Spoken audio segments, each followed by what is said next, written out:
A very good evening to you guys. Welcome to the Xpaces. My name is Brighton Ngube.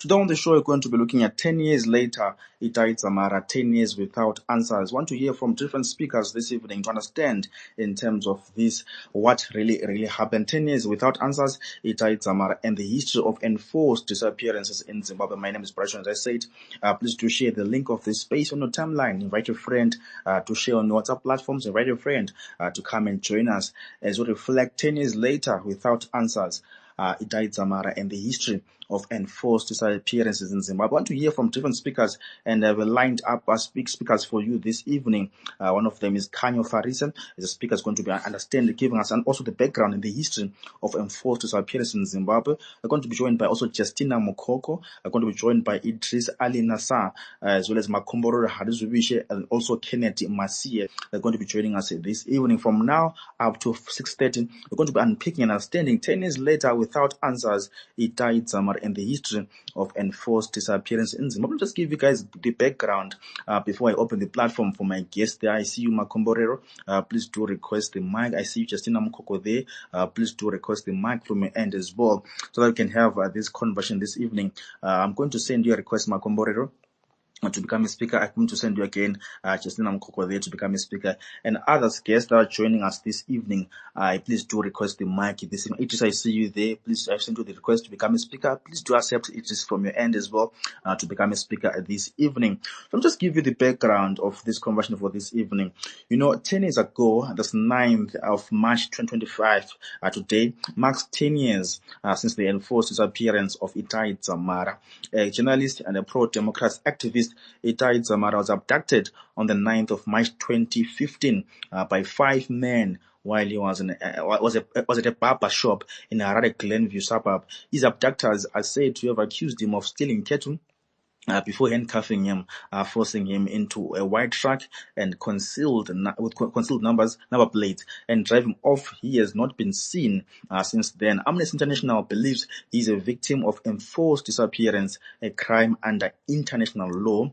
Prior to his abduction on 7 March 2015, Itai had addressed a rally in Harare where he called for mass action to address the deteriorating economic conditions of Zimbabwe, and for the late President Robert Mugabe to step down. He was previously targeted by state secret agents, beaten, abducted, and unlawfully detained. 10 years later, after the enforced disappearance of Itai Dzamara, the Zimbabwe authorities continue to impede the delivery of justice, truth, and reparations. The authorities' failure to launch an effective investigation into Dzamara's disappearance sends chilling message to activists are seeking to demand justice, accountability from the government are no longer safe. So today's space is brought to you by Amnesty International Zimbabwe.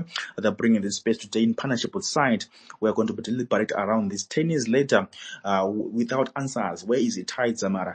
The 10 years later without answers. So I'm going to be joined by Makomborera. I'm going to be joined by a number of guests this evening. Justina Mukoko, I see you there. Kennedy, I see you there as well. Idris, I see you as well. I've sent you the mic to become a speaker this evening. Please do accept the mic from your end as I give you guys context of what happened 10 years ago.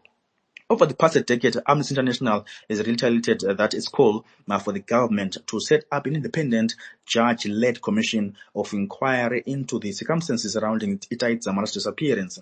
With powers to subpoena witnesses, the organization has also called for the findings to be made public and those suspected of criminal responsibility to be brought to justice in fair trials. Itai's case is one of many Zimbabwe's long history of abductions and enforced disappearances that the authorities are yet to investigate, and if there is a sufficient admissible evidence, prosecute in fair trials. Zimbabwe's history is littered with human rights violations, including abductions and enforced disappearances, arbitrary detention, rights violations, including abductions and enforced disappearance there. So today on the show, I have lined up a guest to come and speak to us there around the issue of Itai Dzamara. 10 years later without answers. I've got Kanyo Farisa, the speaker there. I've got Justina Mukoko as well as a speaker. I've got Makomboro Harizubishe as a speaker as well. I've got Idris Ali Nassar as a speaker, and also Kennedy Masie there as speakers this evening. Before I open the platform for my guests there, I see they've just joined me there.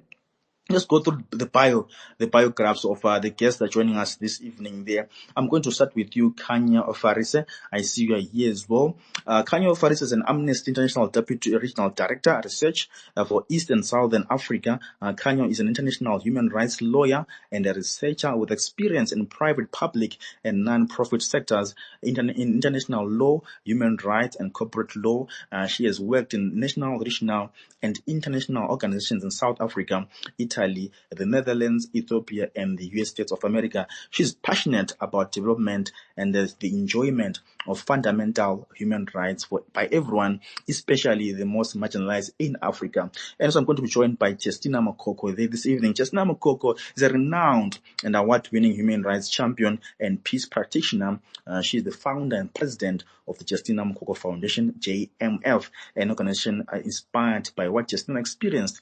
The JMF aims to provide victims of human rights abuses and violations a platform to access healing and restoration. A victim of state-sponsored violence herself, Justina confirms her life was transformed by the ugliness of violence, but she triumphed for 16 years until August 2023. She was the National Director for Zimbabwe Peace Project, ZPP, which monitors and documents human rights violations and breaches of peace to advance sustainable peace in Zimbabwe. There is a lot to read there around Justina Makoko. She's our guest as well this evening. Moving on, Idris Ali Nasa is a senior researcher, Southern Africa for Human Rights Watch. Idris is a Fulbright scholar with over 17 years of experience working in media, advocacy campaigns, and communications in Malawi, Namibia, Ethiopia, and South Africa, as well as Zambia. He has worked to influence laws, policies, and practices that promote improved livelihoods for in-need communities, especially for the rural, poor women and children. And so joining us this evening is Makomborero Harare. Makombore is a law and politics student at the University of Kent. He is a former Zimbabwe National Students Union's National Secretary General from 2015 to 2017 and the Southern Africa Human Rights Defender of the year 2021. He currently sits in the UK Advisory Council there. That's Makomborero Haruzibishe there. And then lastly, we have Kennedy Masia. Kennedy is an international human rights attorney. He has worked in the human rights field, developing communities for over a decade now. His dedication to ensuring the right to dignity, equality, and peace in Zimbabwe made him one of the leading human rights defenders for his generation. His creativity in tackling problems and finding solutions affecting marginalized communities earned him a recognition in Zimbabwe and abroad. He is an LLM from Notre Dame University, has won many awards, and in terms of recognition, extensive work in terms of human rights in Zimbabwe and of course in Africa. 2015, Kennedy was recognized as the Zimbabwean Human Rights Lawyer of the Year. Those are my guests for this evening. So please, guys, if you have questions, please write down your questions. I'm going to give you the mic this evening to ask your questions in terms of what you want to ask there on the issues, what is happening then. Discussing 10 years later, Itai Dzamara, 10 years later without answers. This is currently brought to you by Amnesty International Zimbabwe in partnership with SIDE. And my name is Brighton Ngube. I'm going to be giving you this discussion this evening there. So I'm waiting for Kanyo Fariso to join us as well. Kanyo, I don't see your hand there. Kanyo, please do request the mic. Kanyo, if you're here, please do request the mic, and then we can start our discussion this evening. Before, maybe as I wait for Kanyo this evening, Idris as well, please do request the mic. Idris, I want to hear thoughts there this evening. Please do request the mic, Idris, as well. And then I'll start with this discussion. I see Makomborero is here as well. Let's just start with you, Makomborero. Maybe before I go to you, Makomborero, let's start with Justina Makoko this evening. Justina, good evening to you, ma'am. Welcome to the discussion this evening. 10 years later, we don't have answers. 10 years later without Dzamara, 10 years without answers. Maybe my question to you, maybe, ma'am, is going to be around the issue of as a survivor, give us your personal testimony as a survivor. I'm going to give you about 15 minutes or so to talk to us about your testimony as a survivor of the abduction and torture in Zimbabwe. Over to you, ma'am. Thank you very much, and good evening to everyone. It's just sad that we are sitting at 10 years without knowing what happened to Itai. And I think one can just imagine what his family is going through, because this was life-changing. His youngest daughter was 2 at the time when he disappeared. And his family has had to celebrate his birthdays without knowing what happened to him. And I think for me, these are people who came when Itai was having a haircut. And these people are Zimbabweans. And someone out there knows what happened to Itai. And I think they just owe it to the family, for the family to know what happened to their loved one. So it's so sad for us to be meeting in such an environment where we are commemorating a decade of not knowing what happened to a citizen of this country. I think many of you also know that I have had my own experience of being abducted. So I can actually confirm that this happens in this country. I was abducted on the 3rd of December, 2008. And it has been more than 16 years now. And what happens with that is, yes, you call me a survivor. I have lived 16 years after my abduction. But it's not a situation that is easy to live with. Trauma just sticks to you, whether you are a victim or you are a survivor. The sad bit is that it is arduous and it is painful. It's a lifelong journey that you have to travel. As an individual, you really need to commit yourself to be able to go through with trauma. Someone might say, but it has been 16 years. Yes, it has been 16 years, but it is days like this when we are talking about the abduction of Itai Dzamara. It brings back the memories that I have of December 3 and the days, the subsequent days after that. I was kept incommunicado for 21 days, where I think a lot of Zimbabweans actually thought that I had been killed, including my family. And I think what is sad is also the fact that it's not just the individual who is abducted, who suffers in that situation. It's the entire family that suffers. Because at the time, my family was also getting calls from people. My brother was telling me that one day he got a call and someone was saying a body has been dumped at the gate.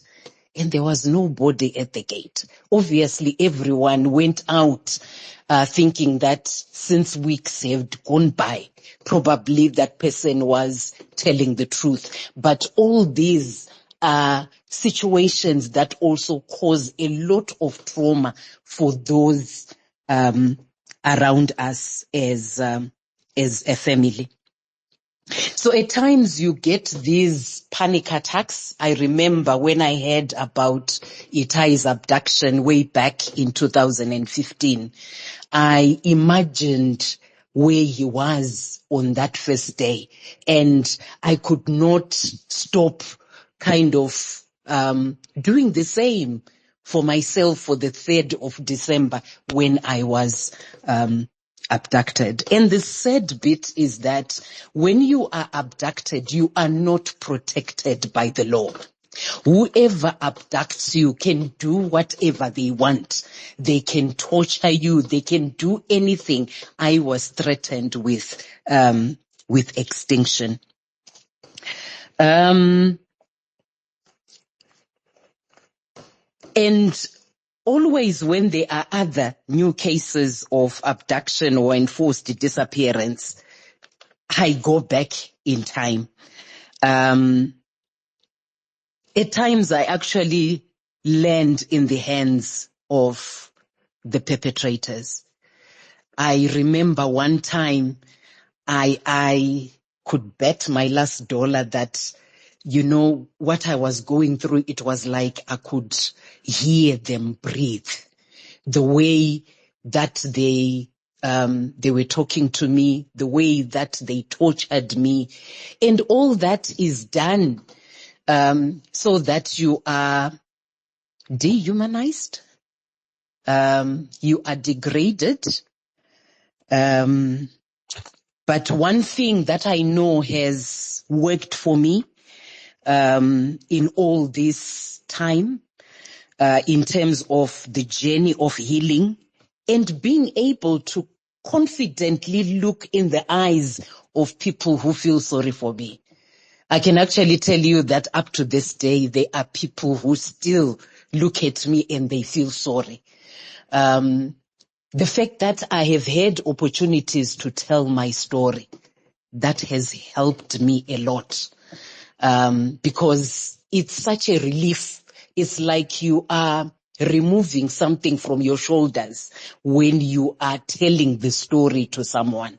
And in a situation where perpetrators are not made to account for their actions, it's the only outlet that survivors and victims of abductions have got. It's talking about what they went through and the experience that they went through. And in the 16 years, I can actually say I have survived, I have triumphed, and I have really started on a journey of being able to restore my dignity, because it's the intention of the perpetrators to belittle you. When they are torturing you, they are trying to remove all the dignity that you have got. And probably people were saying, this is the Justina who used to read the news on ZBC, and the director of the Zimbabwe Peace Project at the time. So they get a lot of excitement when they are doing that to people that they believe in their own mind they have got some kind of stature. So the idea is really to sort of bring down that. And I have spoken about telling my story. I have also written a book, The Abduction and Trial of Justina Mukoko, The Fight for Human Rights in Zimbabwe. I think when I wrote this book, I was so rejuvenated because I felt that I had told my story in my own words, and in the way that all this happened, and not to then have someone paraphrasing what they think actually happened to me. And I think I will repeat to say that telling your own story in your own words is liberating and is a good healing journey ingredient.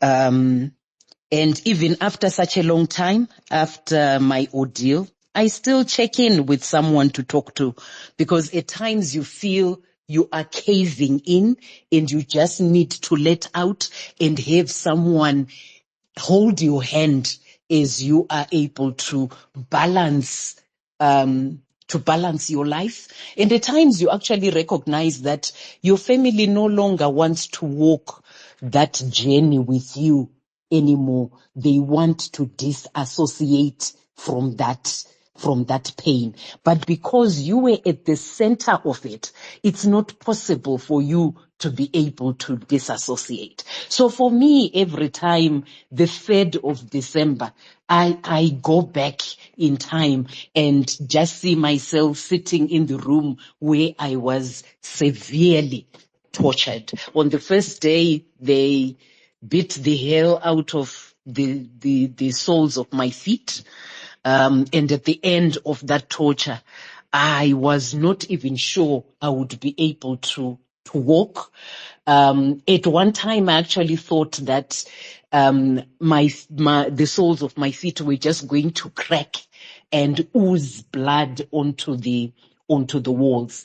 And this was also confirmed when a scan was done that indeed I had been tortured. And in another instance, I was also made to kneel on gravel. This guy came into the room with 2 mounds of gravel, and they were put there, and I was told to kneel.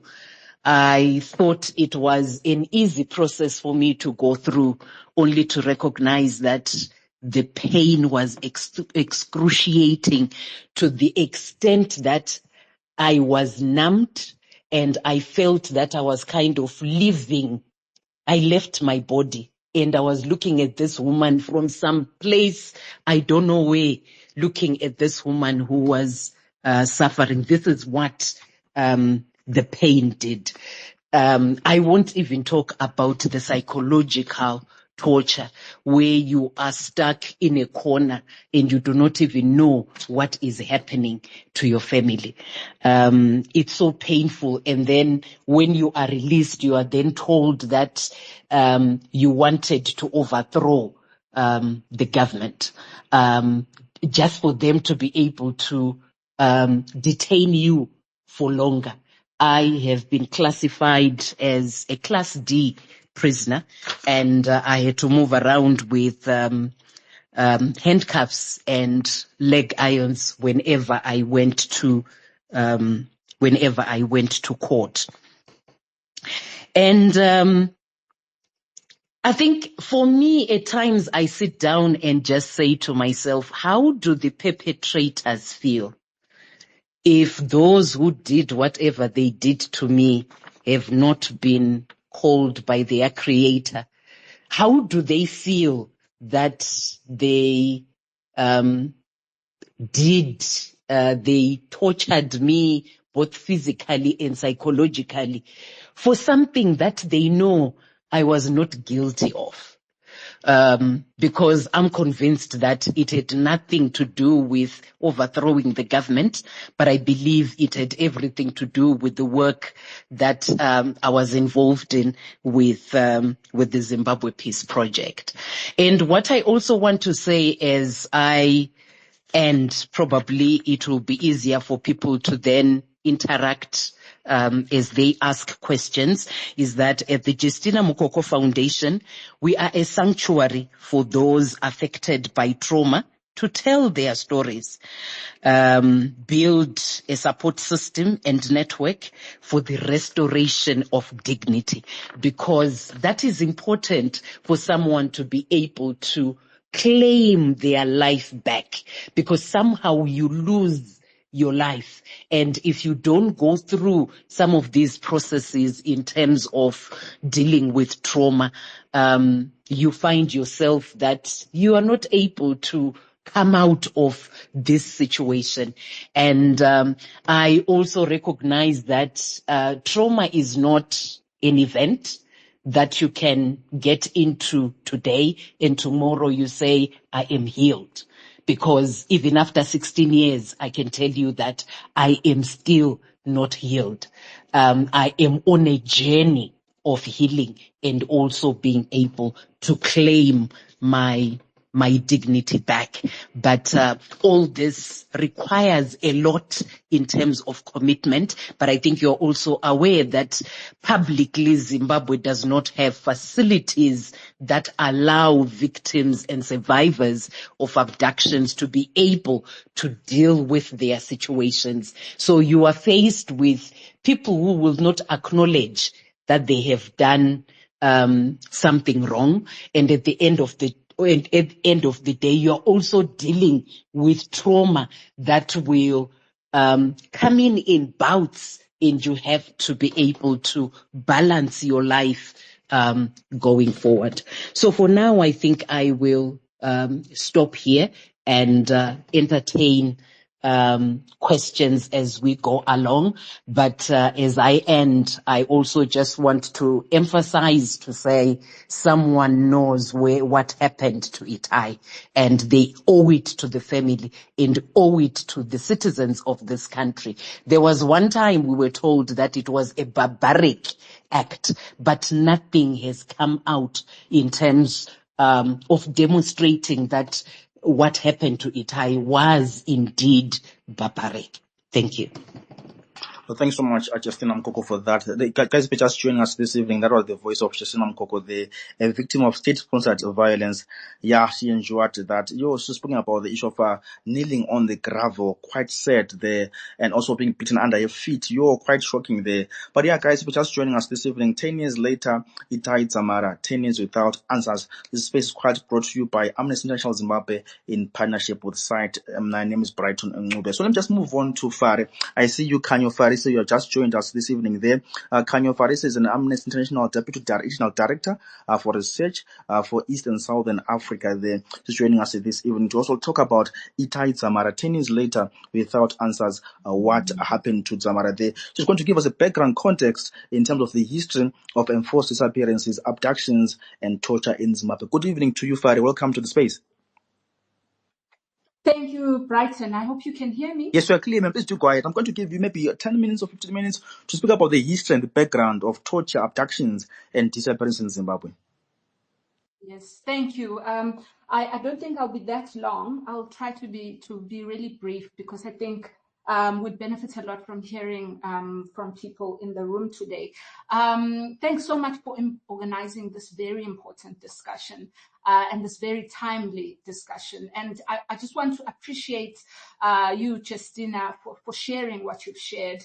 And I think it really hits home and really shows the severity of this crime and this gross violation of human rights that is called enforced disappearance. I also want to acknowledge and to recognize all the victims and survivors of this crime in the context of Zimbabwe, because we know that there are many of them. Some are in Zimbabwe, some are not there.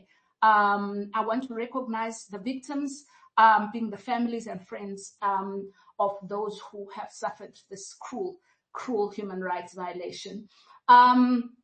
So indeed, enforced disappearance, I want to first state, is a human rights violation, and it's been recognized as such by the international community. It's been recognized as this authoritarian tactic where authoritarian regimes directly attack human rights defenders with a view to silence them.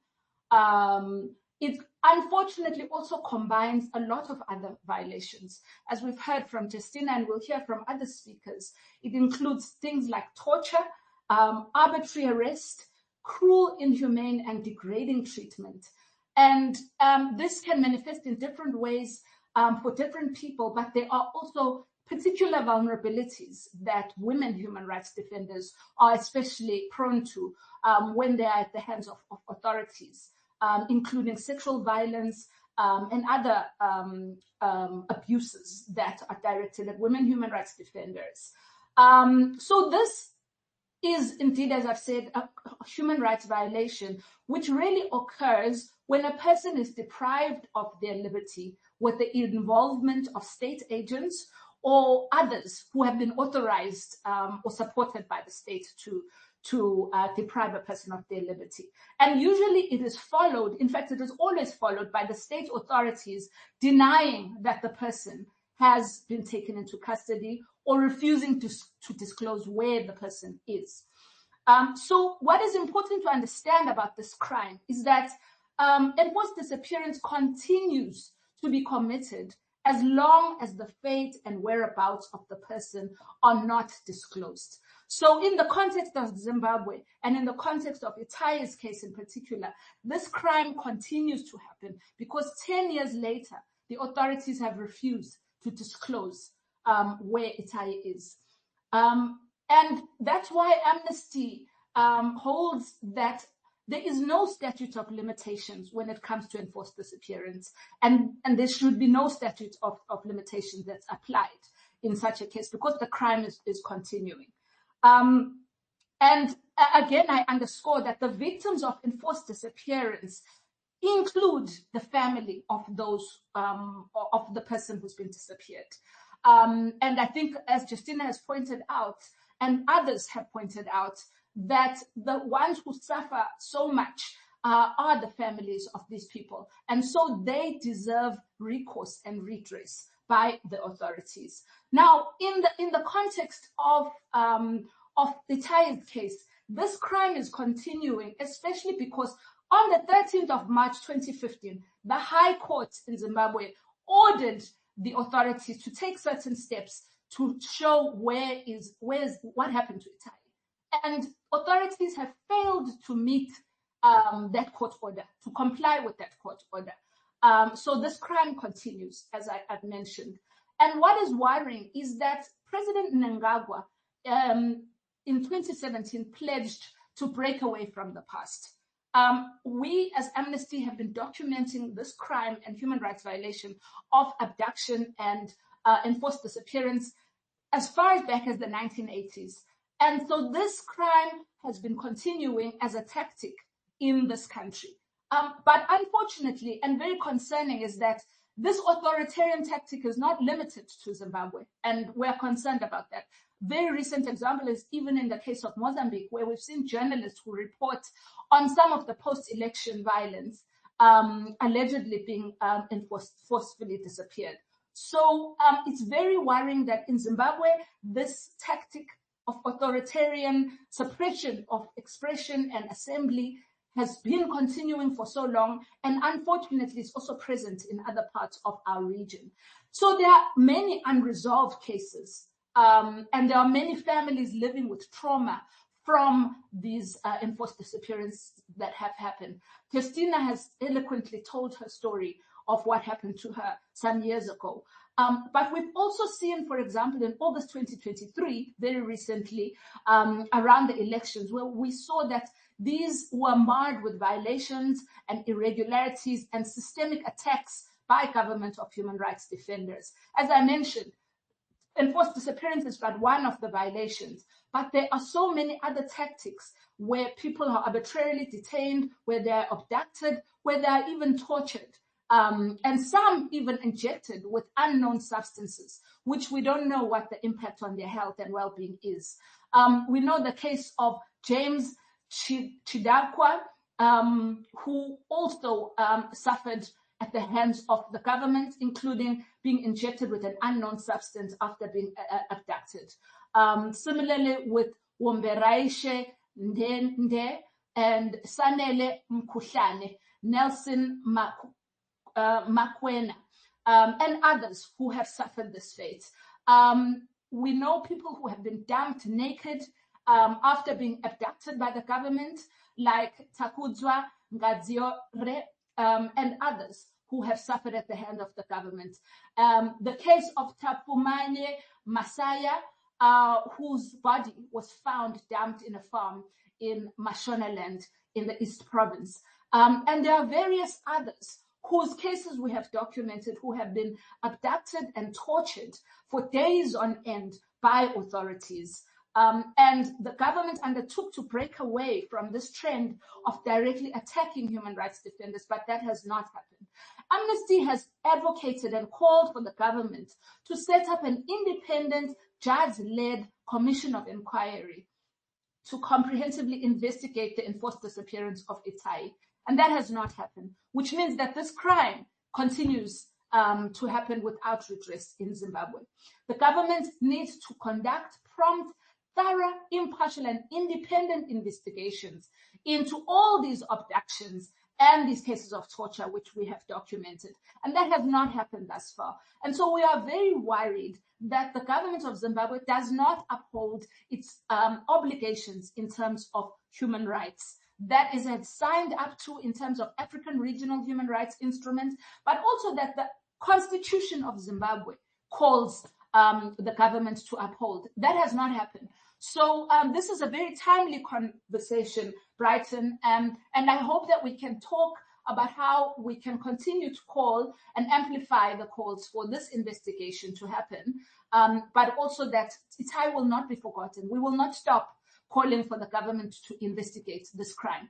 We will not call on other stakeholders, including the working group who are focused on enforced disappearance, to investigate this crime. We will not stop calling upon SADC to talk about this case of Itai. We will not stop calling upon the African Union, the African Commission on Human and People's Rights, the United Nations, and every stakeholder to make a noise about the disappearance of Itai, because this crime is ongoing in the context of Zimbabwe.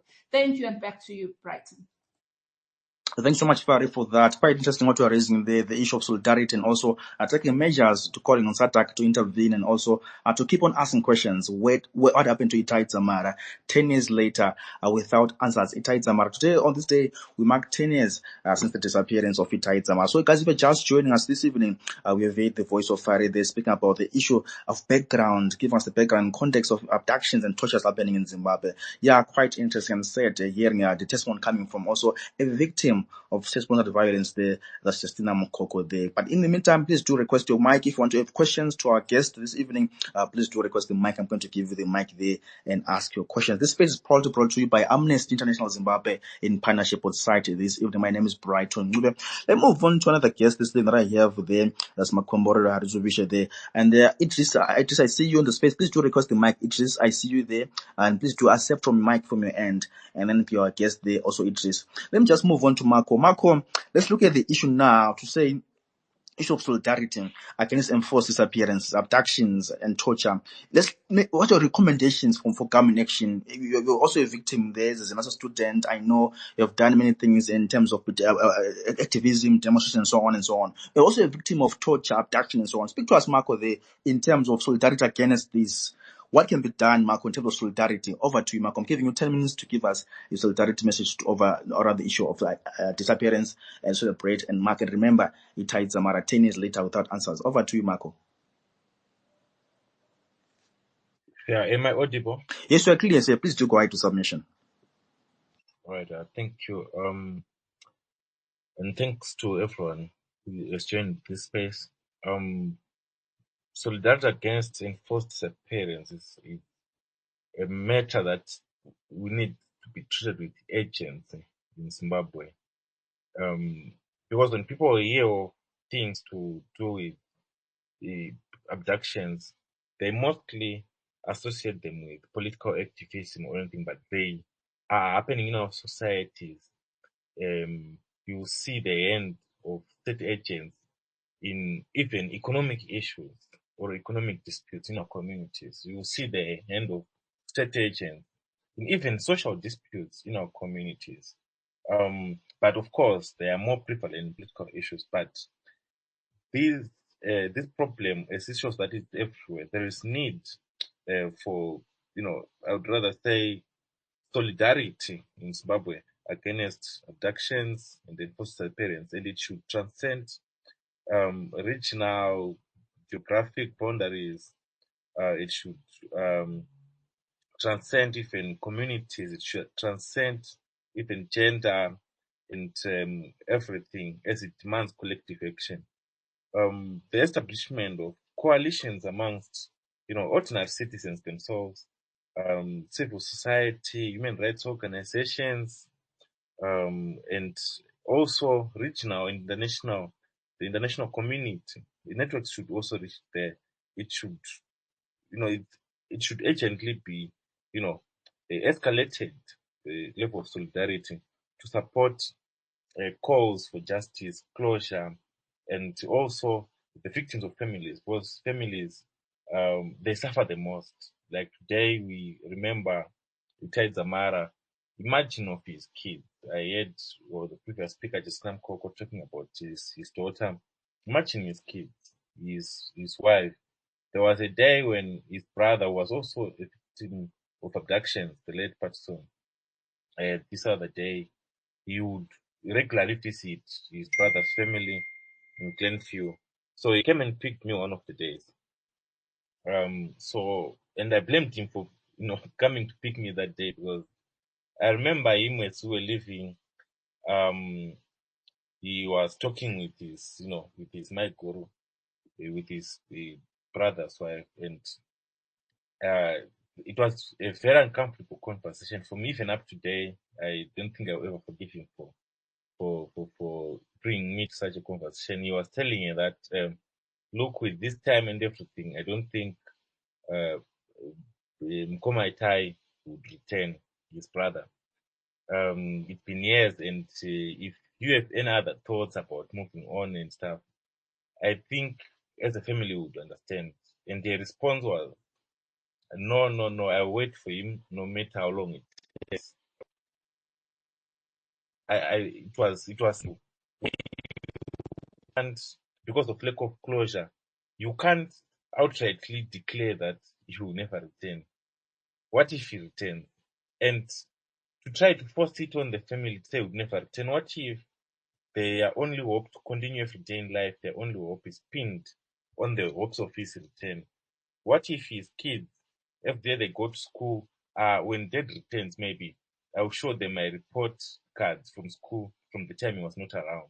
So this is a very serious issue, which even if we were to go anywhere, like there's even a recent case where a non-political case of a lady environmentalist called Nadia Wongai Mavirakare, who is also suspected to have been abducted by state-related individuals.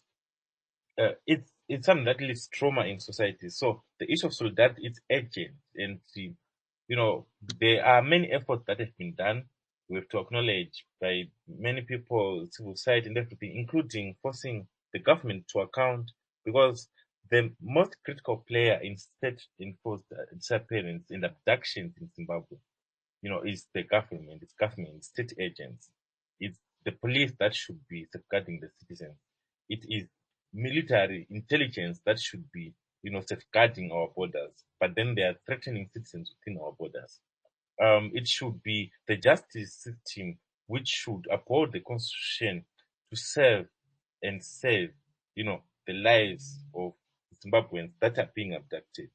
So the government bears the primary responsibility. And the worst thing is, during the day he was abducted, the president of Zimbabwe was the late Mr. Robert Mugabe.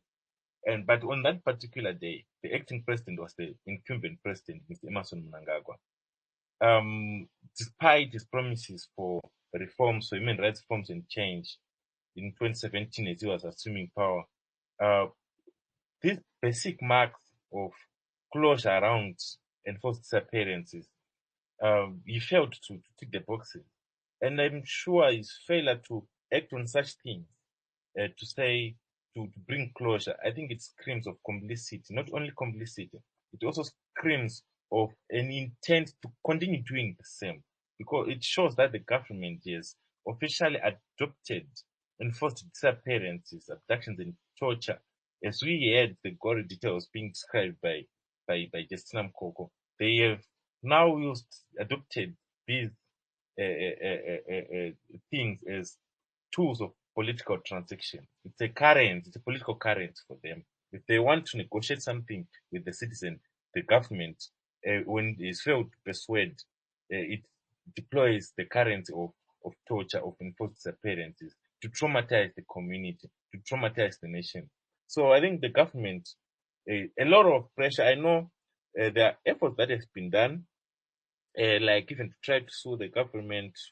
I and another victim of enforced disappearances, Tatinda Mbera, in 2020, we won a case when we sued the Minister of Justice in Legal and Parliamentary Affairs, Minister of Home Affairs, Minister of Defense, Minister of State National Security, and the Attorney General over their failure, to implement Section 210 of the Constitution, which provided that government should enact an act of parliament to provide an effective and independent mechanism for receiving and investigating complaints for members of the public. This constitution was adopted in 2013, but the government took long because it does not see it as a priority. Why? What the lack of such a mechanism means, they will be doing, their agents will be doing things, unchecked. They will be doing things and they will not account. So I wonder if it was something that were affecting the government, like someone protesting, they would have clamped down. They would need a special instrument or act of constitution to deal with it. the police is already there. And I'm sure abduction and enforced disappearance, it's a crime under Zimbabwean law. If the government really had the will to clamp down on it, the police could deal with it very well. But then, despite this Section 210 of the Constitution, despite going to court, despite others going to court again and everything, it has not yet been set up. It's not yet fully functional. And I'm sure also they're trying to buy time so that they would say cases covered that happened from such and such a period going backwards can't be covered because there's been instituted right now. It's a way to evade accountability, and it's pretty much said for the government to try and evade accountability when there are clear trails of despair, trails of trauma, trails of fear, and this has been happening for decades. This has been happening for decades, and next, I think we also as Zimbabweans we need to have the agency. I think I'm trying to reflect more on what we need to do for solidarity with the work of Itai Dzamara. Itai Dzamara was a journalist, and his abduction was to try and shut down his voice, to try to deny him and threaten him into submission, not to speak out as a citizen, to threaten him his rights as a journalist to publish and everything. It was a claim down on media freedom, and also as an activist, human rights activist, they were trying to deny him his constitutionally guaranteed rights of freedom of expression and freedom of to petition and everything. So if we check all these rights, it means millions of us are affected. Millions of us love our freedom of expression. Millions of us need our freedom, to speak out. Millions of us need freedom to petition and protest. Millions of us deserve a free space, a free media space. Why? Because these are the reasons why the liberation struggle was fought for. And when I touch the liberation struggle, we have to check how the liberation struggle was not only confined to Zimbabwe, but it had regional networks, continental networks, international solidarity networks. Why? Because of the political aspect of the cause of the liberation struggle. It was mainly the struggle for land; those were economic rights, and two, it was about one man, one vote; those are political rights. So deploying enforced disappearances, it's a way by government to reverse the gains of the liberation struggle. It's a way by government also to reverse the gains of the subsequent struggles by the people of Zimbabwe, which resulted in the 2013 constitution, which also guarantees comprehensively these rights. So I think as Zimbabweans now, we need to understand that it were these rights which many fought for since colonial times, which many fought for since post-independence. It were now these freedoms that Itai was advocating for through his work as a journalist and also his actions as an activist. He was fighting for things which are not for his personal benefit. He was confronting and speaking out against corruption. He was confronting and speaking out against the rot of our national institutions. I would rather use the word capture, which is also a corruption, political corruption. I think it's the most appropriate. He was also speaking out against, airing and, what every Zimbabwean was feeling. And he was doing it according to the law, according to the constitution of Zimbabwe. That is why they never at any point brought him for the court. They had abducted him and tortured him previously, but let him go numerous times. And because they knew that what he's doing, whatever he's doing, it's not something that is illegal, but it's something that is fully guaranteed by our laws. And they also knew that it's something that they also fought for, some of them in government during the liberation struggle. So as Zimbabweans, we need to understand how he, sacrificed, he paid the ultimate price for us all, not for his family, not for his children alone, but for all our children, for us all as the children of Zimbabwe. And we need to come up with also the same level of agency to speak out. If we are busy, there is nothing that can really stop us to do things like having abductions or enforced disappearance, a kind of online memorial presence, even a website that details all those things, where we, time and time again, we don't have to wait for a year to just count the years to say it's not 10 years, 11 years. We need to continue speaking out and pile pressure in terms of demanding a closure around these cases. There are many, and they also need to, they also need to, there are issues, and also a lack of closure and accountability needs to be aired out, not just on today alone, but frequently and more deliberately throughout throughout the year, as a way to knock on the conscience of, number one, the government, number two, regional and international organizations and partners, and to create, as a way to create solidarity networks. I think it's important, and also to find ways to make all people participating in enforced disappearance account. I understand that it may be wide. There are state actors, there are non-state actors, there are private players, there are semi, the state actors. We know, like Zimbabwe, the case of Impala Car Rental, which has participated. Those are some of, soft targets, which, if pressed upon properly, if we deploy all our efforts, whether legal on international platforms or even through lobbying and other things, these are soft targets which we can pile pressure upon in pursuit of accountability, in pursuit also of pressuring the government. And to these issues of abductions, we need as a nation to find a solution to them, because it has also economic and other effects on Zimbabwe. And when I mean Zimbabwe, I'm referring to Zimbabwean citizens themselves. For example, Zimbabwe is clamoring to get back on the Commonwealth.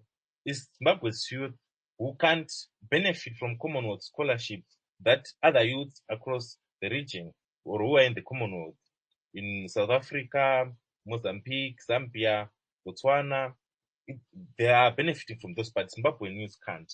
It's Zimbabwean youth who can't benefit from opportunities, sporting opportunities, Commonwealth Games. There those things, and also scholarships that come through, those sporting opportunities, and etc.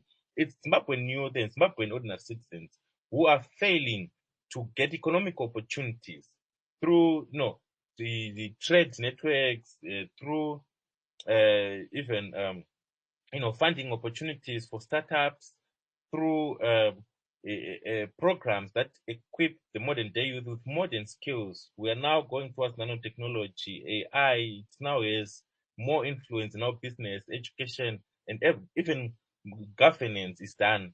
But Zimbabwe is shut out. Why? Because the government simply doesn't want to solve the issue of abductions. It doesn't benefit neither the government nor us, and neither does it benefit anyone. So I think it's the most unpatriotic thing by the government, and something that we need to speak out more again. Is something that we need to come up with mechanisms to say enough is enough.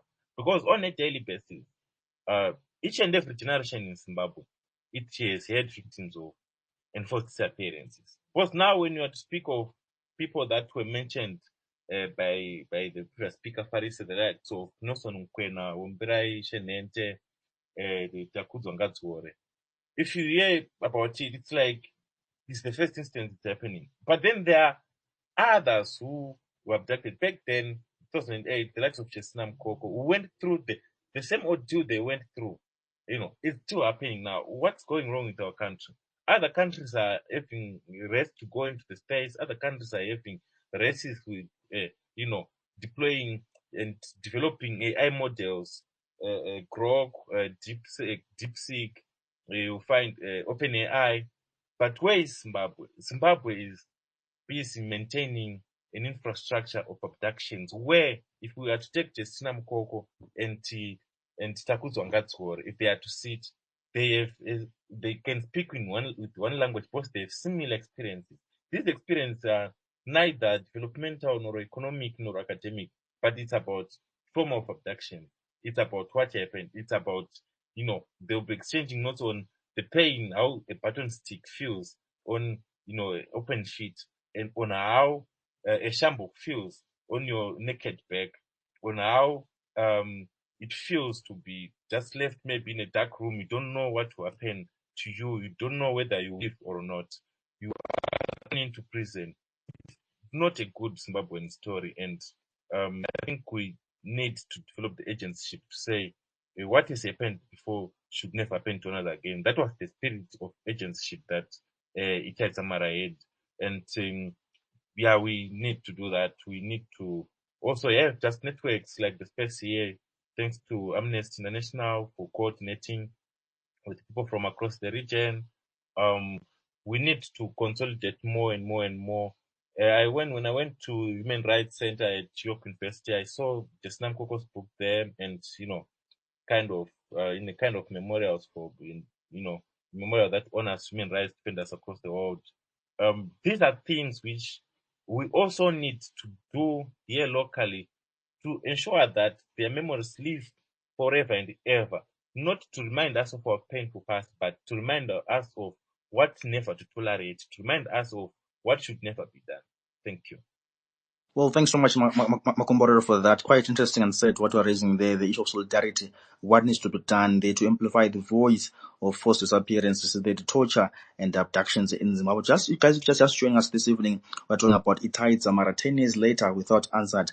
Let's just go through this brief intro to give you guys also context for those just joining us this evening. 9 March today marks 10 years since the enforced disappearances of Itai Dzamara, a journalist and a pro-democracy activist. Itai Dzamara was abducted on 9 March 2015 by 5 men while he was at a barber shop in Harare Glen suburb. His abductors are said to have accused him of stealing cattle before handcuffing him, forcing him into a white truck without number plates and driving off. He has not been seen since then. Amnesty International believes he's a victim of enforced disappearances, a crime under international law there. Prior to his abduction, on 7 March 2015, Itai had addressed a rally in Harare calling for President Robert Mugabe to step down there. He was previously targeted by state security agents, beaten, abducted, and unlawfully detained there. That's what we're talking about this evening there. 10 years later without answers, Itai Dzamara and the history of enforced disappearances in Zimbabwe there. This is brought to you by Amnesty International in partnership with Site ZW. My name is Brighton Ngube. And with Justina Makoko this evening, Makomborero Zubishe, Fari there, as well as Idris, and also Kenneth Masie there. And also moving to another guest this evening, I see you, Idris, has just joined us there. Idris is a Human Rights Watch there. You're going to looking at the issue of the regional review of forced disappearances there in terms of what's been happening in terms of the region and so on. I'll just give you a brief background of Idris this evening. Idris is a senior researcher, Southern Africa for Human Rights Watch. Idris is a Fulbright scholar with over 17 years of experience working in media, advocacy campaigns, communications in Malawi, Namibia, Ethiopia, South Africa, and Zambia. He has worked to influence laws, policies, and practices that promise improved livelihoods for in-need communities, especially for the rural, poor, women, and children there. Good evening to you, Idris. Welcome to the space. Thank you very much, Brighton. Thank you, everybody, for joining. Hard act to follow, Marco, but thank you for sharing your story, Marco. Thank you very much, Justina, and also, thank you to Amnesty for this space. So I'll be very brief, really, because on the African continent, the practice of this enforced disappearances is rather widespread, unfortunately. And it's used primarily as a tool of repression and suppression. However, we don't have a lot of data on that can accurately reflect the magnitude of the problem, as many cases are not reported or they're not officially, registered. I think that was in 2021. Yes, in 2021, the UN Working Group on Enforced or Involuntary Disappearances noted that there were about 46,000 cases that were under consideration, and about 4,700 or so related to African countries. And, there's a lack of awareness about this crime of enforced disappearances, or rather also an inability to challenge the laws of particular countries. And there's also a lack of political will, and also victims of those people who've been disappeared fear reprisals from the government. So that's why in Africa, I think the data on enforced disappearances is not as systematized, and also, the crime doesn't seem as prevalent, but it is quite prevalent. That said, even a single instance of enforced disappearance is a huge crime under international law. And Kanyo did give us the definitions of what it means, under international law, how is enforced disappearances defined. So enforced disappearances really violate a range of fundamental human rights, laws, and fundamental human rights that are protected under the ICCPR. And Zimbabwe is a part to the ICCPR. And some of these rights include, detention, torture, cruel and degrading treatment that Justina has so eloquently talked about. And then in the region, because we have so many regimes that are brutally clamping down on protests and dissent, we have, unfortunately, a number of cases that would mirror what we're talking about here, about Itai Dzamara's case. In Mozambique, in Angola, in Eswatini, we have authorities who have failed to investigate serious human rights violations committed by government security forces, such as these enforced disappearances, extrajudicial killings. And this, unfortunately, has the effect of emboldening the perpetrators and disempowering the victim. A few examples. In Mozambique, the leading human rights organization there, called Liga dos Humanos, LDH, reported that the government security forces had abducted and summarily executed or disappeared about 83 people in the provinces of Manica, Sofala, Tete, and Zambezi between November 2015 and December 2016. And in cases that we have investigated as Human Rights Watch, family members of these disappeared people say that government officials had failed to provide them with any information about the whereabouts of their relatives. And this was despite strong evidence of government officials being seen taking these people. And then this falls under the classical definition of international law definition of enforced disappearances, where state officials or their agents act in broad daylight. They do these abductions sometimes with eyewitnesses, yet turn around and refuse to acknowledge the deprivation of liberty of the people that they've taken, or even reveal the whereabouts of the missing persons. And Mozambique, we've seen the continuation of that in the post-election disturbances, where a number of people have been reported missing, and also, in cases where Human Rights Watch has been working very closely in the Cabo Delgado region, where there have been reported cases of arbitrary detentions, torture, and other cases of enforced disappearances. And then we can move to Angola, another, bad boy in the neighborhood, unfortunately, where in the past few years, Angolan state security forces have been implicated in serious human rights violations, including more than a dozen extrajudicial executions and other unlawful killings. For example, in 2023, men who identified themselves as coming from these criminal investigation services took into custody a group of young boys, some of whom were later found, some of whom have not been found. Those that were found were found with, their bodies were found at a morgue with bullet wounds and, showing signs of severe torture and degradation. And some of you may be familiar with the cases of Antonio Camuligo and Isaias Kasule, who were separately abducted by unidentified assailants after they organized a protest in May 2012. This was a protest by former presidential guards and war veterans over, complaints of unpaid salaries and pensions. These two went missing in May 2012, and by November 2023, they had not yet been found. And a confidential memo, which Human Rights Watch looked at and believed it was authentic, described the role of the police and the domestic intelligence services in the abductions, in the torture and the killings of these two. To this day, justice has not been served. So just as in Zimbabwe, across the region as well, in some countries in the region, we have cases of inept, either belated, grossly inadequate, or altogether absent investigations into cases of enforced disappearances, which then exacerbates the suffering of the families, as Kanyo had said, because this is a continuous crime, to whom not knowing what happened to their loved ones is a source of perpetual anguish. So as countries, as we have in Zimbabwe, in Mozambique, in Angola, in Eswatini as well, cases of severe human rights violations, what is unfortunate about this is that the regional bloc, the Southern African Development Community, SADC, can best be described as burying its head in the sand. It's quite unfortunate because while we acknowledge, and Marco has said this, that the primary responsibility of stopping abductions lies with the state, but to eradicate this crime of enforced disappearances from the continent, from the region, it is necessary to have a collaboration and efforts at regional level to stop this crime.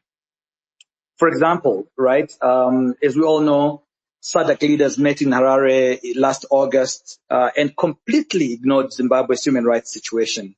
At that point, when they were meeting in Zimbabwe, over 160 activists, elected officials, opposition members, and others were in detention simply for exercising their political rights. So what could SADC do in this case, the case of enforced disappearances? We say, SADC leaders should or could publicly assert themselves and press the Zimbabwean government, as well as the Mozambican government, as well as Angolan government, to respect its obligations to protect all citizens, right? They should push for Zimbabwe to ensure justice for past abuses, is respected, and also to undertake reforms, including, the amendment or repealing of all legislation and the full implementation of the Constitution, all legislation that infringes on human rights, and also the full implementation of the Constitution. SADC countries could do well. I mean, SADC itself, the regional body, could do well to call for a full investigation into Itai Dzamara's, enforced disappearance. At the continental level, we have the guidelines on the protection of all persons from enforced disappearances in Africa, which are adopted, I think, by the African Commission on Human and People's Rights in May 2022. So in recent years, some countries have taken important steps to combat enforced disappearances, including by ratifying the International Convention for the Protection of All Persons from Enforced Disappearances, and also the RAM statutes. Some have adopted the Malabo Protocol. Some have criminalized enforced disappearances. Some have adopted other legal and policy reforms to prevent this crime from happening. Unfortunately, Zimbabwe has not moved in that direction. I mean, we are here talking of 10 years since Itai disappeared. And I think voices demanding that Zimbabwe should set up an independent national commission to investigate, Itai's abduction should not die down. Those voices should still, continue being heard. There should be a commission established. The commission's findings should be made public, really. And I recall, after Itai, a few months after Itai was disappeared, George Charamba, the then spokesperson of President Robert Mugabe, dismissed calls for the president to be seized with Itai's disappearance, right? I think he said it was a political matter and it was not a matter worthy the attention of the president. But I think the authorities in Zimbabwe right now should show the world, should show the Zimbabwean people that the disappearance of a prominent human rights advocate, of a prominent journalist, is a matter eminently worthy the attention of the nation, the attention of the president, the attention of law enforcement, and they should do justice by investigating the disappearance of Itai Dzamara. I think I could stop here to allow for time for others to come in with comments and questions.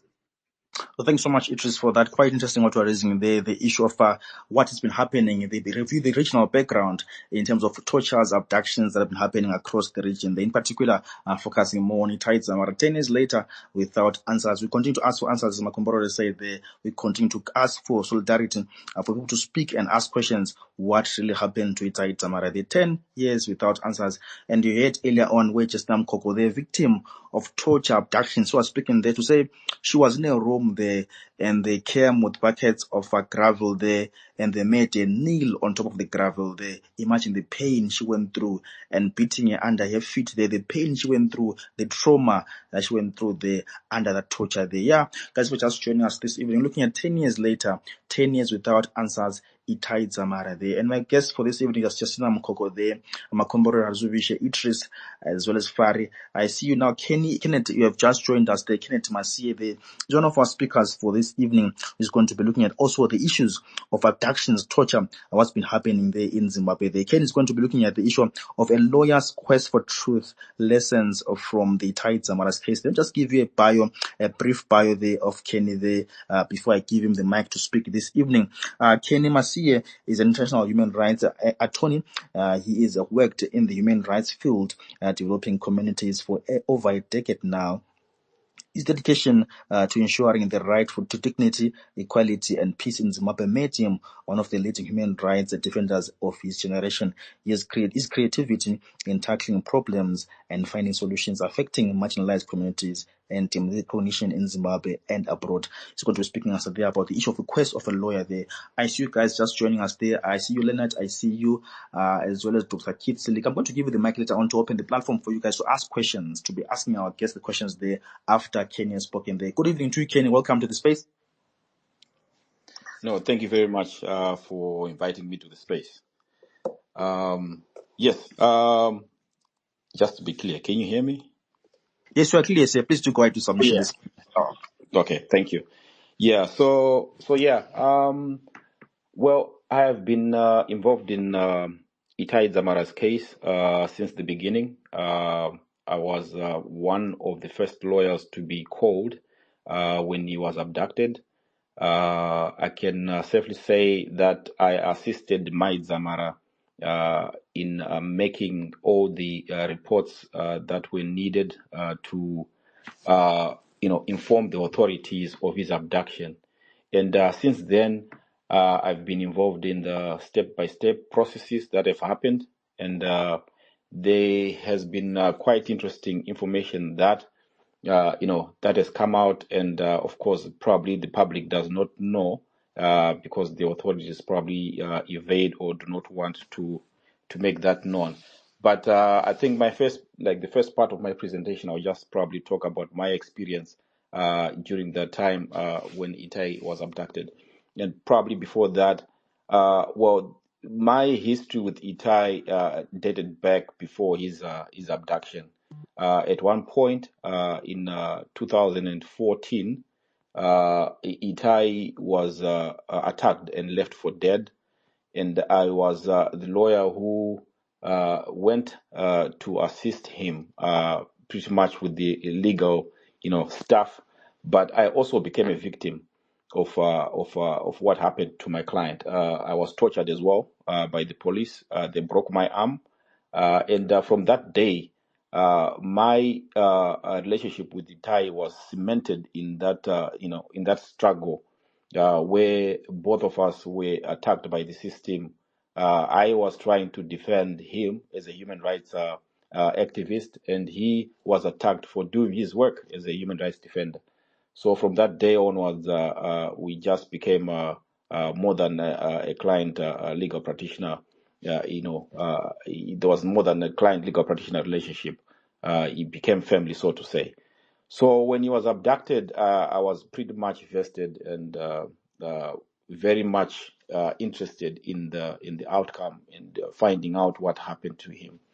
So in several days into his abduction, after reporting, the police refused to clearly investigate, citing that in fact, the first police station that we went, these police officers were clearly afraid. That's what I can say. They did not want to have anything with this case. So we went to Harare Central Police Station where we made another report, and they clearly told us that they were not going to investigate because it was too early for us to make the report. But to us, it was not a case of a missing person. It was a case of a crime that had been committed, that Itai had been kidnapped by people that had been seen by two gentlemen who were at the barber where he was abducted. So we then, became innovative with the law, and through Zimbabwe Lawyers for Human Rights, a habeas corpus application petition was actually filed with the High Court before Justice Mangota. So this is the first habeas corpus under the current constitution in Zimbabwe, and an order was granted where the police were supposed to investigate the disappearance of Itai. They were supposed to give fortnightly reports of their investigations. They were also supposed to put in, media, media notifications so that the public in general would be involved in the investigations and so forth. So ZTV was supposed to be approached, the news radios and all that stuff. But honestly, I did not really see that coming. So basically, there was a breach of that order on the inception. In as much as their reports say that they did that, I personally did not see anything on ZTV or even on the national radios and all that stuff. If they did it, probably they did it in the middle of the night when no one was listening. But after that, information started to trickle in, and through Patson, a message was sent to Patson through a text message. And this was like several months into the abduction. So this was pretty much, this was like in September of 2015, 16 September to be specific, several months after his abduction. And this was the closest we could get to a proper lead to what happened to Itai. So the message was pretty much specific. And I'll read it verbatim because I do have the documents in front of me right now. The message said that Itai was abducted using a white double cab registration number ABG 286 by Tichareva Mbaiwa, Libad Shamu, Owen Zewanai Mazarura, Tendai Chinyani, and taken to Border Gezi for 4 days, and then moved to Goromonzi Farm by Watson Marufu from the Army KG-6. Meeting between police and CIO, they were accusing each other and said to have killed and buried Itai at Chikurubi Prison Cemetery, grave number 71. Exhumed, taken to them in Chitamba Farm, Mazowe Road, after Glenara Estate Farm, past Tollgate near CIO headquarters built, and Daikoko now call the police there, Musare Gere. This was the message that came in, and to us, after several months of waiting for information and also going through some of the information that we had, this was the closest lead that we had. So, if we say like when we talk about the police not being serious or even the government not being serious, you can actually see from the what they call the team that was investigating this case. This team was led by a assistant inspector, I think he's retired now, officer commanding CID Law and Order Division, Makedenge. Makedenge is a well-known human rights abuser all over Zimbabwe, and he has been cited in many reports of kidnapping human rights activists and all that stuff. So this was the person leading this investigating team. And to me, I wouldn't have been wrong to suspect that Makedenge was even actually involved in the abduction of Itai. Of course, without no evidence, just given his history of abusing authority and being cited in several human rights reports as being one of the perpetrators of such heinous crimes.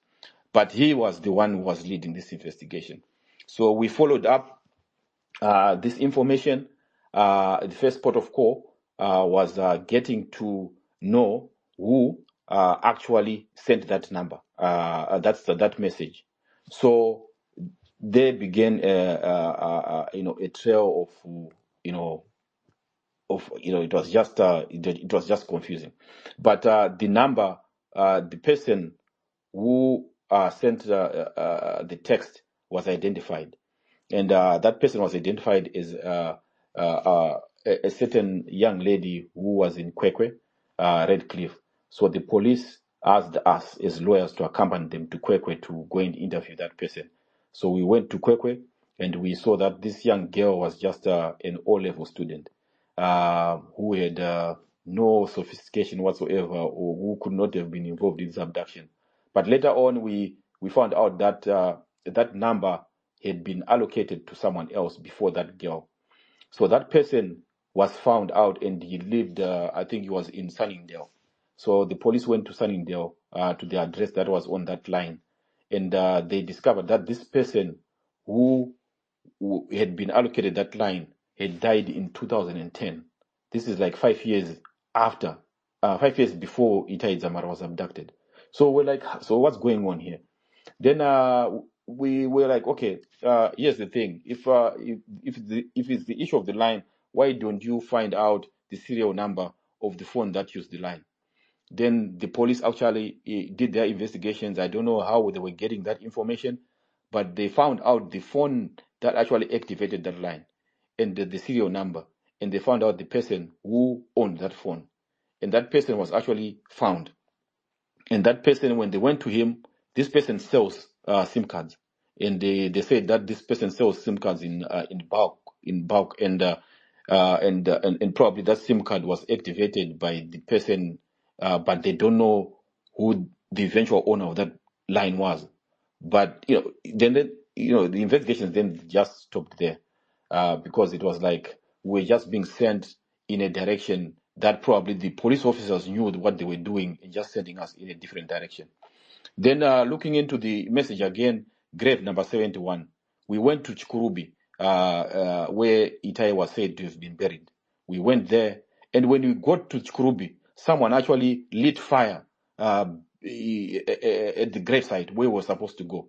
So we went to the gravesite. We could not tell which grave had been tempered and which had not been tempered. And to me, I told them this was a clear issue of people not like tampering with whatever we were doing. Then the next thing, the car, the number of the car, the AGB, that car was identified. A certain person who was once a ZANU-PF youth in Mbare was identified as being the owner of that registration, the car registration. But the car that he came with to the police was it was the Mitsubishi Kent. I don't know, but it was not a hard body. So the police were like, this is a different car, so we're not going to pursue this lead. We went to Chikurubi, we went to Goromonzi. Actually, we went to Goromonzi, and we went to Mount Darwin. And when we got to Mount Darwin, where they said Itai had been taken, it was a border Gezi base, but apparently that base was a military base. So when we got there, we were literally surrounded. It was myself and some 5 police officers were part of that team, and there were 2 people from the Central Intelligence Office. We were actually surrounded by the military guys. They were like 10, and guns they were actually pointed at us, and they were like, "What are you doing here? Who gave you the authority to come here?" And all that stuff. But they talked to each other, and apparently they agreed that if the police wanted to investigate anything at that particular base, they had to have authority from the minister. So we just left it like that. Then comes the names of the people who were listed there. To us, it seems like it was an obvious thing that if you take these names to the registrar, they'll pretty much confirm whether those people were alive or were actually in the registry, or if there was any person who had those names. But what they told us, like, it was surprising. Like what they told us, they said, yeah, we went to the registrar At that time, it was Mudede. And he said that he could not act on these names because he wanted us, as the victims, to come and tell him the birthdays, like the date of birth of those people. How would we know the date of birth of those people? We just wanted the confirmation of whether those people are in the registry or not. So they then said we're not going to investigate any further. So when you talk about the seriousness and the sincerity of the authorities when it comes to the issue of Itai Dzamara, you could say you could probably say that the police somehow, somewhere, they were involved in this abduction. Because there's no reason, as what my sister Justina said, there's no reason why a whole government cannot account for a single individual, Itai, because these people who abducted Itai are clearly Zimbabweans, and they are witnesses. And there's actually information that came through Patson, and it was verified by the police, and so forth. This information that I'm talking about, it is there at the High Court. The case number is HC221/15. It's there at the High Court. This is like public information. Any journalist or anyone can just get in the High Court record and find all this information that the police have been putting in the file. But I think clearly most people probably don't know about this. But what I had been told to come and talk about is probably that experience that I had, and also probably to relate that to the Missing Persons Act in Zimbabwe. So the Missing Persons Act in Zimbabwe provides a legal framework for addressing cases of missing persons. And I would think that there are some implications, that can be, put together when it comes to, to Itai Dzamara's case. But I'll just focus on just key sections of this Missing Persons Act. So Section 3 of the Missing Persons Act provides for the reporting of missing persons. And this section outlines the procedure of reporting a missing person. And it requires that a report be made to the police, who are then obligated to initiate an investigation. We did that. And initially, the police had refused to take that report, which they then acted upon being persuaded by a High Court judgment by Justice Mangota. But to date, I can safely tell you that the report that I have right now at hand, and I can surely say that this is the report the last report that you find in the order, which was submitted in 2017. So from 2017, there's no record of any other subsequent reporting the investigations that they've done since 2017 to date. I might be wrong, because but I'm clearly certain that the last report that is official was submitted by the police in 2017. And one thing I'll tell you is that some of these reports, we would follow them up. Like, guys, where are the reports? Because it would seem as if the police were sneaking into the High Court and just submitting the reports, probably maybe out of time or not. But would then follow up we don't have any reports. We don't have any reports. Then they'll say, no, we submitted it at the High Court. Probably they would have submitted it that day or not. But there's that lack of trust with the law enforcement when it comes to Itai's case. So Dzamara's disappearance, prompted us to report, and we wanted the investigations to be done, of which clearly to us these investigations have not been far from satisfactory, and it's actually sad. So going to another section, Section 4 of the Missing Persons Act also provides for the duties of the police. And this section mandates, the police to take all necessary steps to locate the missing person, including conducting searches, gathering evidence, collaborating with other authorities. In this case, the police have clearly not done enough when it comes to investigation. If you look at, if anyone is interested, probably looking at those reports, if you look at those reports, it would seem as if the police were not really investigating the case, but they were waiting for the relatives, Itai's family, to come to the police with information.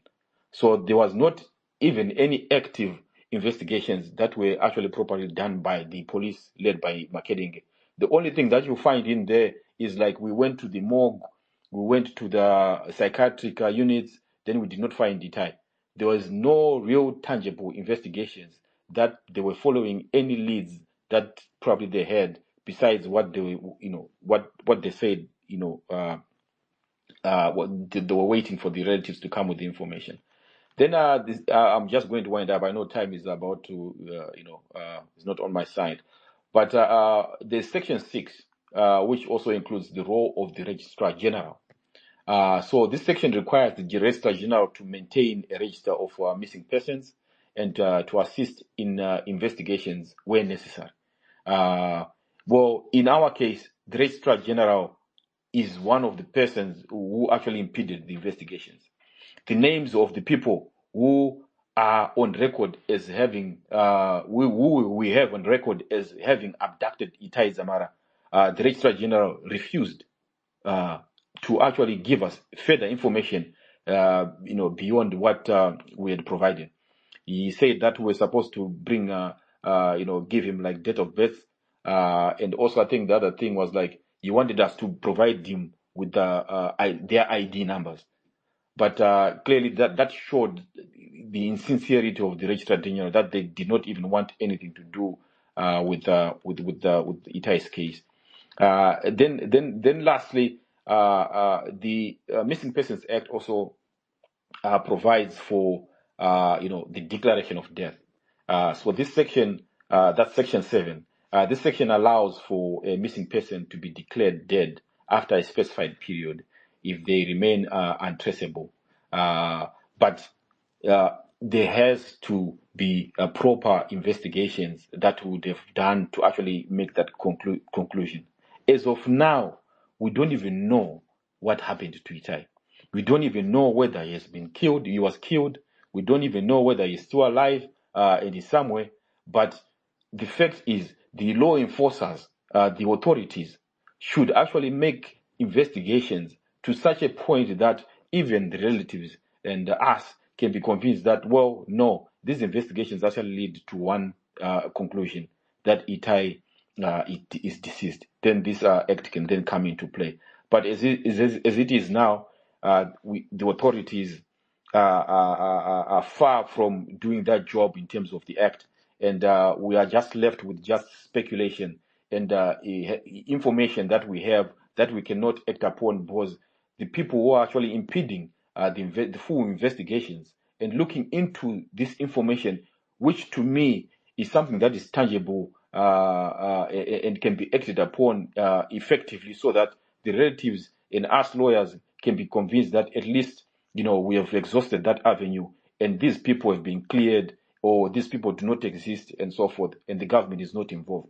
But that is not it. The government has just clearly refused, neglected, and just left this case to be just an open check, and this is harming Itai's family, harming his children, is what my sister Justina said, that the family is going through so much, and they need closure. And I think that is what I can say in regards to this case. Thank you.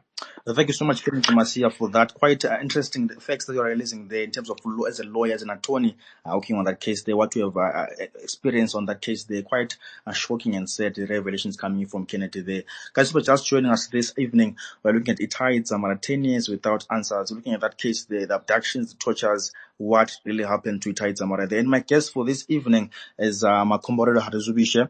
He's a politics student, a law and politics student at the University of Kent, and also I'm joined joined by Idris Ali Nasser. He's a senior researcher, Southern Africa for Human Rights Watch. I'm also joined by Justina Mukoko.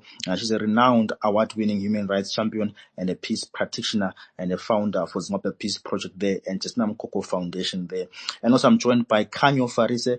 She's the Amnesty International Deputy Regional Director, Research for East and Southern Africa there. I'm going to open the platform for you guys this evening to ask questions. I see you've just been joined by 2 speakers. My time is really running away from me right now. I'm going to ask you guys, if I want to ask you questions, please be brief, to the point, and ask your question to our speakers there. I'm going to start with you, Dr. Keith Selika. Good evening to you, sir. Welcome to the space.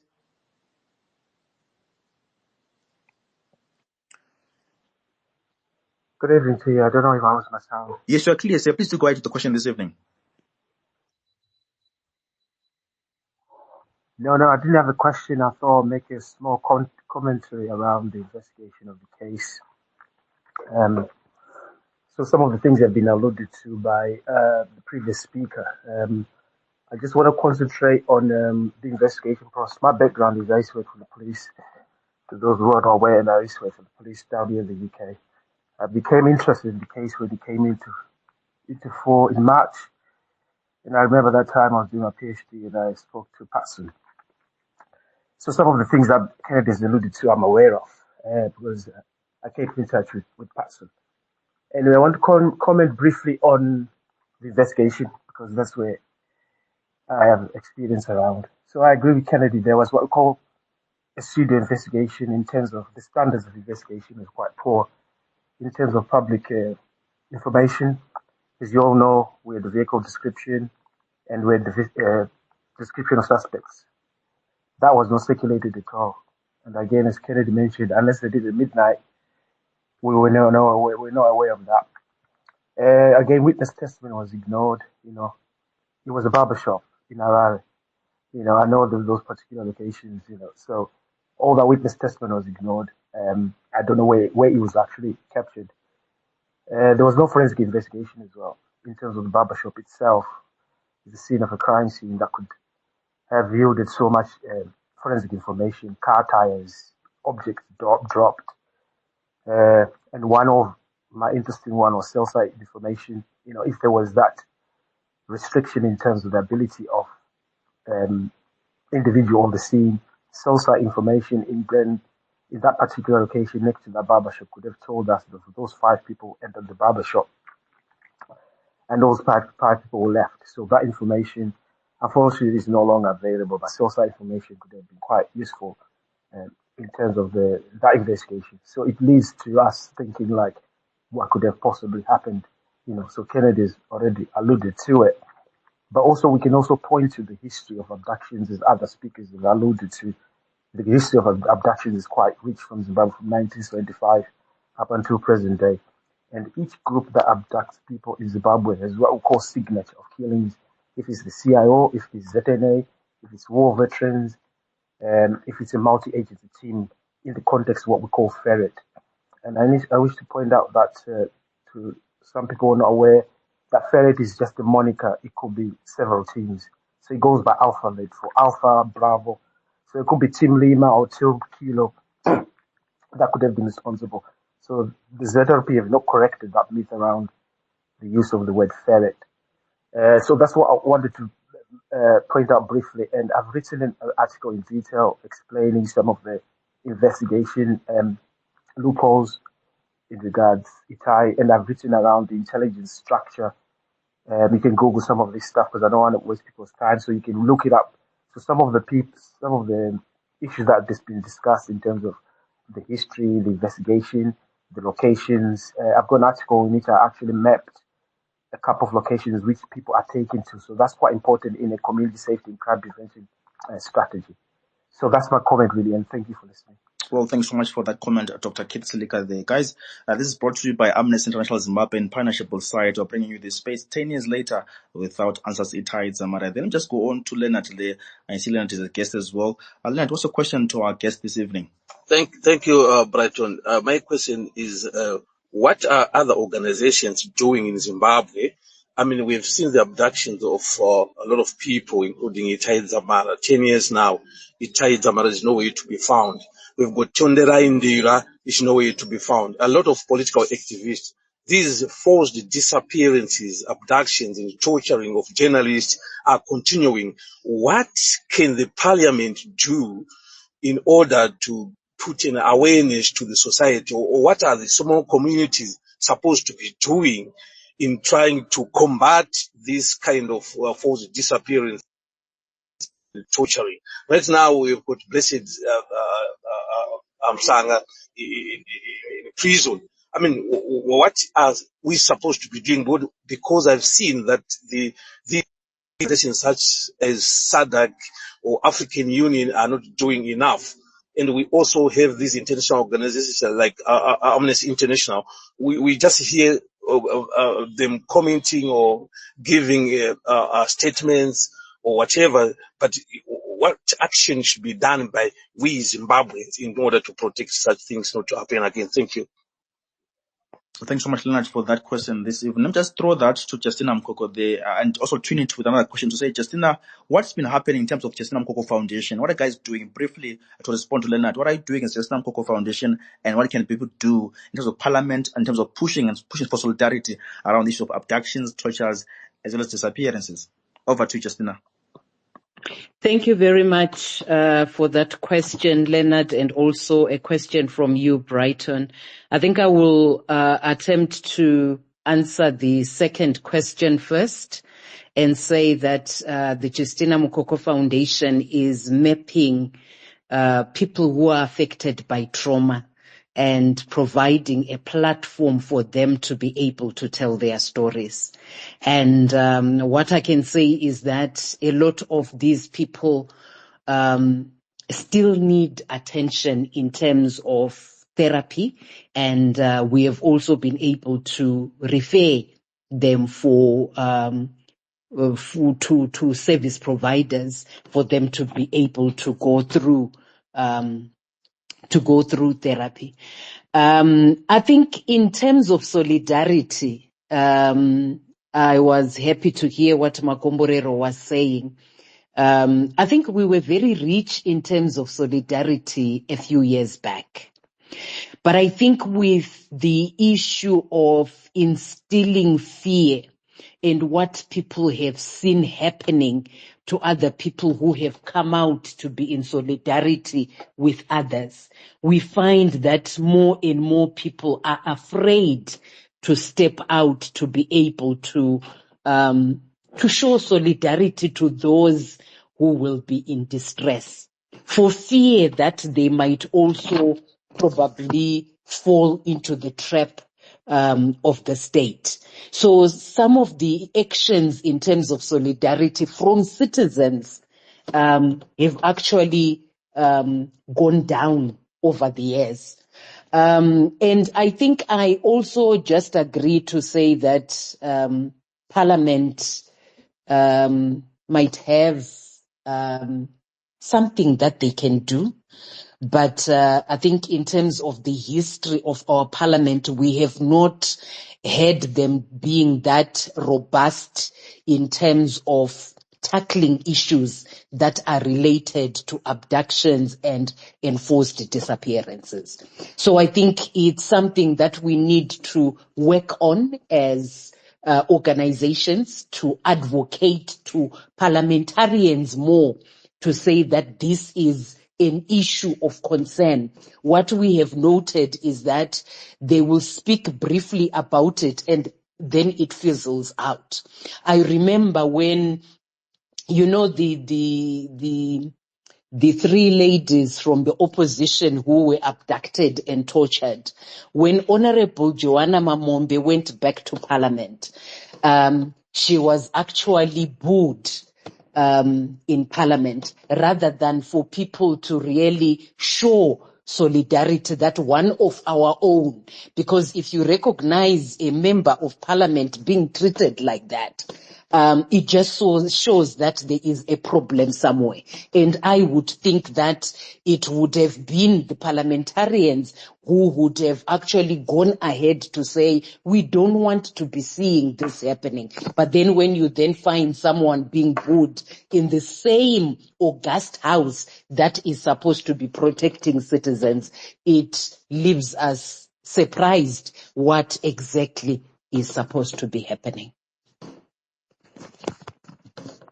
So thank you so much, ma'am, for that response this evening. Guys, I'm trying to wrap up the space this evening. I'm going to hand over the mic to Khanyo Farisa, the Amnesty International researcher there for Eastern South Africa, there to give us the closing remarks and a vote of thanks and also reflections to try to recap from what we spoke about from the beginning of the space, and also to say 10 years later, where are the answers?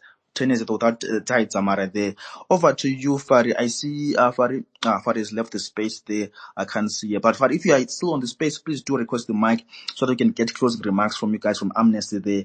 And then we can also, hear from other speakers as well. Guys, please do request the mic. In the meantime, it's a way for Fari to come through this evening to also give us the closing remarks there. I see you, it is there. Maybe it is in briefly, what is your response to the issue of parliament? What can be done by parliament in Zimbabwe? What can be done by other organizations to also speak about solidarity, as Makombore spoke about earlier? I want to say we need to have solidarity. What can be done? It is on the issue of parliament, all of parliament, speaking out about issue of abductions, tortures, and disappearances in Zimbabwe. Over to you, Idris.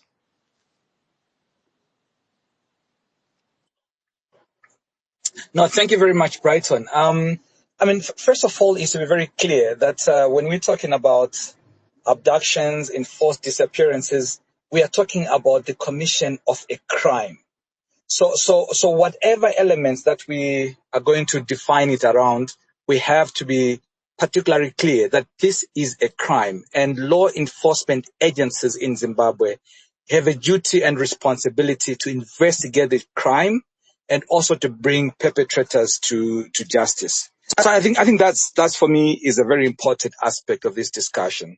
And what we have seen in Zimbabwe over time is that the crime has not been investigated. Perpetrators have been left scot-free. In that way, they have emboldened the perpetrators, they've emboldened the perpetration of this crime, and disempowered the victims. So whatever solidarity, whatever action we might have, we have to make it come to bear on the law enforcement agencies in Zimbabwe, first of all, so that we have the appetite, the responsibility, the duty to investigate and prosecute the commission of this crime. So I think our actions should really come to bear and put pressure on authorities in Zimbabwe to acknowledge and admit that a crime would have occurred when somebody is forcibly disappeared. And thereafter, law enforcement agencies have a duty to investigate the crime. The courts have a duty in the prosecution of that crime. So our solidarity efforts should really, we can speak all we want outside the country, but I think bottom line, it lies with the Zimbabwean institutions, the police, the prosecution authorities, the judiciary system to ensure that there is, some restitution. I'm glad for example, as sad as it is, the Justina Mukoka case where she, took the matter to court. And there was some restitution in a case where, even though perpetrators were not arrested and tried in court, at least, there was a holding to account of some authorities. And there were financial penalties to that, but at least there was that acknowledgement that a crime has been committed. There was an aberration of duty by some institutions and authorities, and consequences had to follow. So our solidarity network and effort has to put pressure on the institutions in Zimbabwe to ensure that this crime is seen as a crime, investigated as such, and prosecuted as such. So thanks so much. It is a answer there for that. But also at Mostiti Solea, so I know coming from Amnesty, please do request the mic. I want to hear from you in terms of wrapping up, closing remarks. I can't find Khanyo Farisa there from Amnesty, but Mostiti Solea, please do request and accept the mic from your end there to give us the closing remarks this evening. Before I hand over to Mostiti, as I wait for you to join in this evening, Makombore, in 1 minute, say, what are your closing remarks in line with what people spoke about earlier? We've heard Justina Mkoko speaking in there. You're listening to Kenneth Masia, you've heard from Idris there as well, and it from Khanyo Farisa there. What are your closing remarks, Makombore Razuvisha, in 1 minute, say?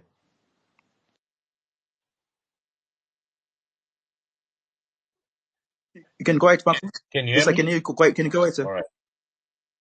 I think what I can say is we've heard from various speakers, researchers, people like Jesnam Koko who have direct experience and also who work, also as professionals to try and research and find ways to put a stop at this. I think all the information on the problem, that articulates the problem, that identifies also what needs to be done are there. But what is lacking is the agency by us, the people, we the people.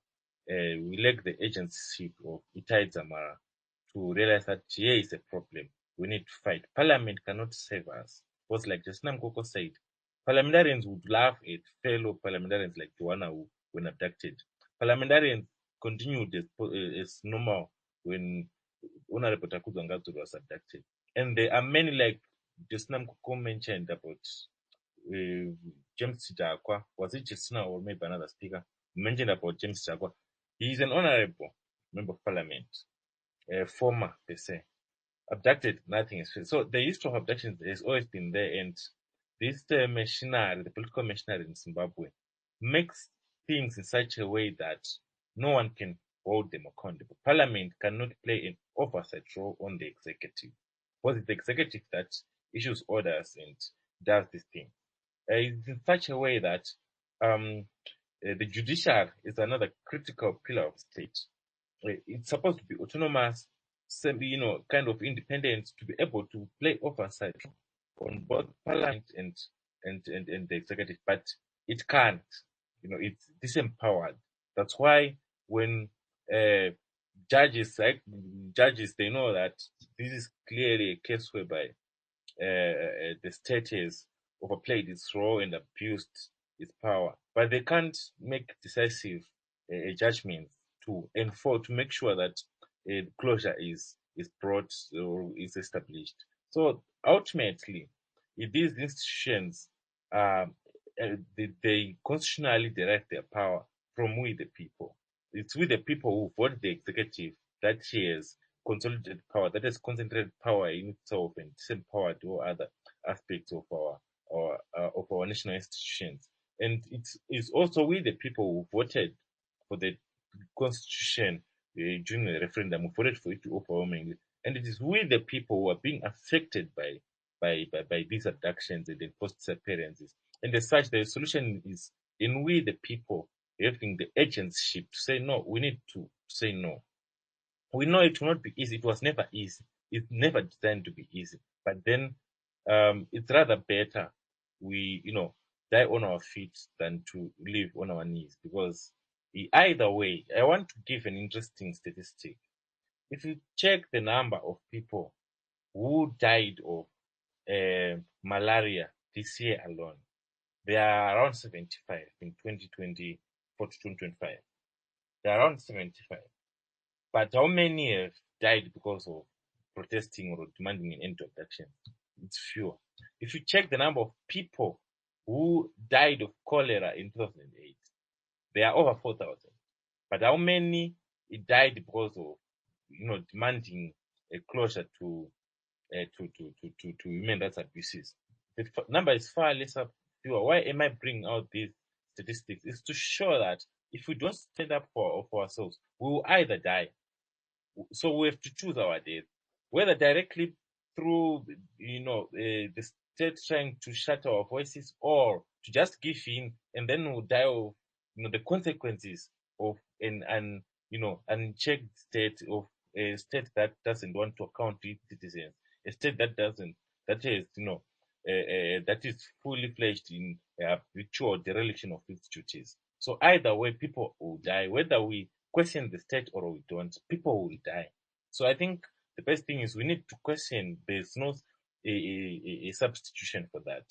And as I said, everything is there. People are doing very fantastic work. The lawyers, I think we heard what Kenneth Masia was saying. As a lawyer, he did over and above very well to pursue, to follow and exhaust all legal channels to get closure. He did very well, and he can't be a Superman or a Batman or maybe a Moses who bring his rod and open, the earth, part the earth to to Itai Dzamara's remains or whatsoever. He can't do that. He is a lawyer. He has done his job. Amnesty International, in terms of researches, in terms of also regional solidarity and global solidarity and advocacy, they're doing very well. And even the media are doing very well reporting on these cases. But the duty now, what needs to be done, the question of what is to be done is us citizens realizing that there's an elephant in the room with a problem, and that problem will not go away until it's resolved. It will not go away until someone goes further. And they have been resolved, actually, if people push further. I can tell, for example, the Snam Kogo, one way or another, she made a tremendous pay. Of course, justice, we can't say justice was achieved because, it wasn't, like for me, I don't think it's satisfactory, but to a certain extent, they were made to account. And there are many other cases.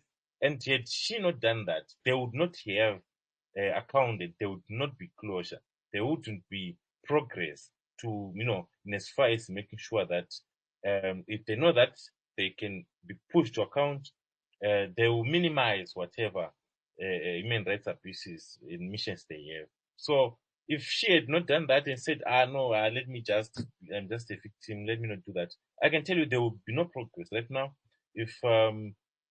So I think she's a very good example of why we should always push to the limit, push to get what we want. And that's it. Thank you. Thank you so much, Makomborero Zwicha, for that closing remarks. Let me just go to Motsidiso Lewatse there to give us the closing remarks coming from Amnesty International Zimbabwe there. Good evening to you, ma'am. Welcome to the space. Hi, Brighton. Thanks for having me. Sending in for Kanyo. She had some technical issues and was struggling to join. So I'll just close in for on her behalf, and would just like to highlight that as we've all been listening in from Jessina Mukoko testimony from what happened to her, we've heard from Makomborero about the state targeting human rights defenders, everything that has been happening in the country. Idris also with his background from Human Rights Watch, and would like to appreciate that all these insights were brought in for everybody to just share what civil society has been doing in trying to force the government to conduct an investigation into Itai's disappearance.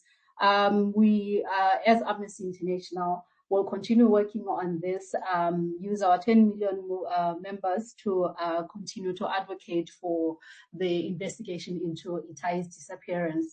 We also would like to urge the government to set up a judge-led commission into the disappearance of Itai subpoena witnesses and ensure that his findings are made public. That's what we've always been calling for this, and to ensure that there's justice and accountability for all victims of enforced disappearances.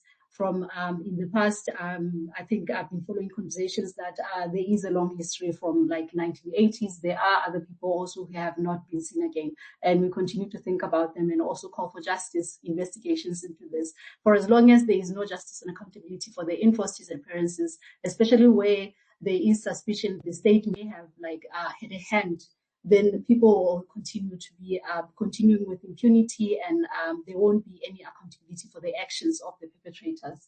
We would like to also urge the country to ratify the UN Convention against torture and cruel and other human and degrading treatment of persons, and also the International Convention for the Protection of All Persons from Enforced Disappearances.